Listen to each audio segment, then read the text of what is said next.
పరిచారకుడు వేరు, పరిచయస్తుడు వేరు.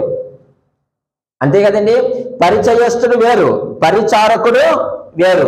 ఒకవేళ మనం బయటకు వెళ్ళినప్పుడు ఎవరైనా పరిచయస్తుడు కనిపించారనుకోండి, ఏమంటారు? హాయ్, బాగున్నారా అని ఏం చేస్తాం? మనం వెళ్ళిపోతాం. ఇంకా అతనితో మనకి ఏమీ లేదు. ఎందుకంటే ఆయన పరిచయస్తుడు కానీ పరిచారకుడు కాదు. పరిచారకుడు అంటే అందుబాటులో ఉండేవాడు. ఎవరికి అందుబాటులో ఉండేవాడు? సంఘములకు అందుబాటులో ఉండేవాడు. సంఘమైనటువంటి పరిశుద్ధులకు, సంఘమైనటువంటి సభ్యులకు అందుబాటులో ఉండేవాడు పరిచారకుడు. ఈ రోజు మీరు పరిచారకుడువేనా? పరిచారకుడు అంటే స్వచ్ఛందముగా, ఇష్టపూర్వకముగా మరొకరి కాళ్ళ దగ్గర పని చేసేవాడు. ఎవరి కాళ్ళ దగ్గర పని చేస్తున్నాం? మనమందరమును ప్రభు పాదాల దగ్గర పని చేస్తున్న వారమే.